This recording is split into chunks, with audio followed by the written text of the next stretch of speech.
Halo warga Jakarta, bersama saya Aulia Sarvina, Berita Jakarta hari ini 17 September 2025 akan menghadirkan berita pilihan dan informasi terbaru untuk Anda.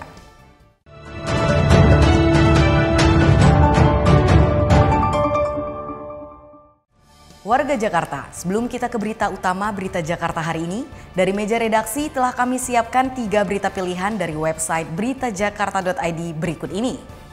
Informasi pertama, sebanyak 2.651 kartu layanan gratis atau KLG Transjakarta untuk warga kota Jakarta Pusat mulai didistribusikan.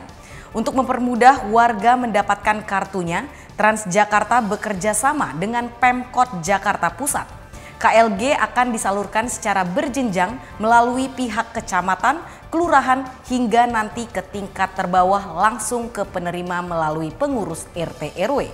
Bagi warga Jakarta yang merasa masuk dalam kualifikasi 15 golongan penerima fasilitas transportasi publik gratis, bisa mendaftarkan diri secara daring melalui situs resmi klg.transjakarta.co.id. Kemudian ada informasi dari Puskesmas Cipayung, Jakarta Timur yang meluncurkan inovasi baru Sentra Edukasi Medis dan Sosial atau Sentra MAS.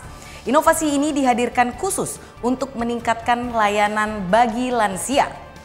Inovasi ini berawal dari kebutuhan di lapangan untuk memberikan pendampingan terpadu agar kualitas hidup lansia meningkat.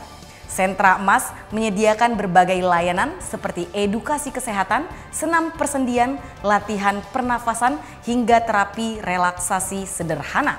Selain itu, inovasi ini juga mengakomodasi sebuah buku pintar Sendi Sehat sebagai media edukasi dan komunikasi bagi pasien lansia penderita osteoartritis. Selanjutnya, kini warga Jakarta dapat memantau data penduduk hingga tingkat rukun tetangga atau RT secara mudah. Ini berkat inovasi terbaru dari Dinas Dukcapil DKI Jakarta bernama Produk RW. Produk RW adalah dashboard digital yang menyajikan profil kependudukan hingga ke tingkat terkecil secara akurat dan terperinci. Data ini bersumber dari data kependudukan bersih Ditjen Dukcapil Kementerian Dalam Negeri. Masyarakat dapat melihat data seperti jumlah penduduk, distribusi usia, jenis kelamin, pendidikan, dan status kawin. Semua data ini dapat diunduh melalui website kependudukan capil.jakarta.go.id. Informasi selengkapnya, warga Jakarta bisa langsung kunjungi website beritajakarta.id, website berita resmi pemerintah Provinsi DKI Jakarta.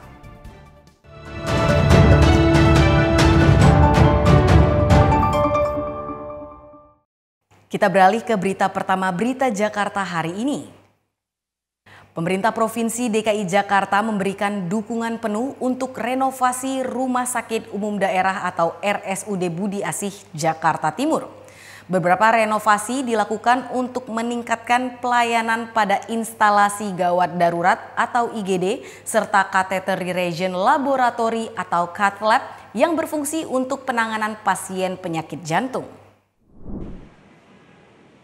Gubernur DKI Jakarta Pramono Anung meninjau Rumah Sakit Umum Daerah atau RSUD Budi Asih di kawasan Cawang, Jakarta Timur. Dalam tinjauan ini, Pramono mengungkapkan bahwa pelayanan yang diberikan rumah sakit berkelas B tersebut sudah sangat baik. Namun, untuk terus meningkatkan pelayanan, akan ada renovasi pada fasilitas yang ada di RSUD Budi Asih. Kepala Dinas Kesehatan dan juga saya sebagai Gubernur Jakarta ingin mensupport untuk beberapa renovasi yang akan dilakukan termasuk perbaikan IGD-nya, kemudian Cath Lab ya, Cath Lab dan sebagainya. Mudah-mudahan pelayanannya akan semakin baik. Untuk pendanaan renovasi akan menggunakan dana APBD DKI Jakarta serta RSUD Budi Asih yang statusnya merupakan Badan Layanan Umum Daerah atau BLUD. Menurut Pramono, 95% pasien yang memanfaatkan layanan RSUD Budi Asih menggunakan BPJS Kesehatan. Meskipun secara umum pelayanannya sudah cukup baik, namun memang ada kendalaan dalam ketersediaan obat yang membutuhkan waktu tertentu untuk pengadaannya. Dalam renovasi ini, rencananya juga akan dikembangkan layanan lain yang bersifat penanganan masalah kulit dan kecantikan. Diharapkan setelah renovasi, pelayanan kesehatan kepada masyarakat Jakarta akan lebih meningkat lagi. Tim Berita Jakarta melaporkan. Kita beralih ke berita selanjutnya. Untuk meningkatkan kualitas fasilitas dan layanan kepada masyarakat, pasar milik pemerintah Provinsi DKI Jakarta akan segera direvitalisasi serta didigitalisasi. Gubernur DKI Jakarta Pramono Anung mengungkapkan beberapa pasar yang telah direvitalisasi dan didigitalisasi mengalami peningkatan transaksi secara signifikan, terutama untuk pembayaran digital.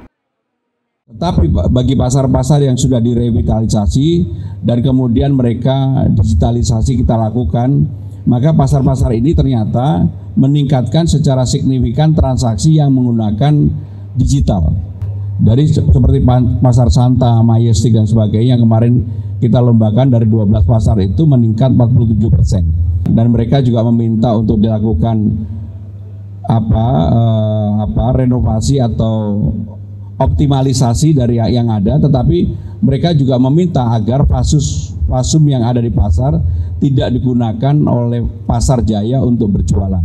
Dan itu sudah saya setujui, maka renovasi akan segera kami lakukan. Menurut Pramono, rencana percepatan revitalisasi pasar ini merupakan tindak lanjut dari pertemuan dengan koperasi para pedagang. Untuk informasi dari perencanaan yang ada di tahun 2025, Pemprov DKI Jakarta akan merevitalisasi Pasar Gardu Asem Jakarta Pusat, Pasar Kampung Ambon Jakarta Timur, dan Pasar Sungai Bambu Jakarta Utara. Selain itu akan dibangun pasar baru di Kramat Jaya Jakarta Utara. Selain keempat pasar itu, akan ada pengembangan kawasan Pasar Minggu Jakarta Selatan untuk menjadi kawasan berorientasi transit dengan berbagai fasilitas. Tim Berita Jakarta melaporkan.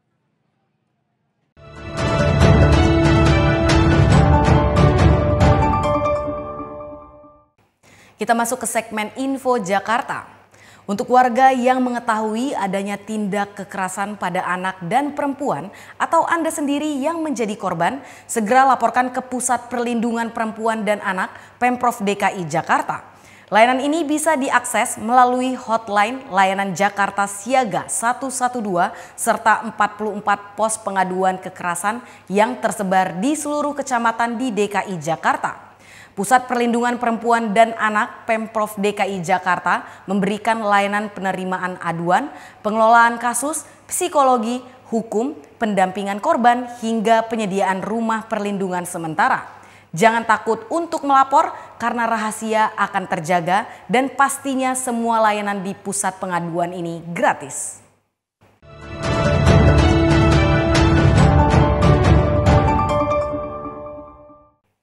Beralih ke informasi cuaca, sebelum memulai aktivitas esok hari, warga Jakarta bisa melihat perakiraan cuaca yang dirilis BMKG berikut ini.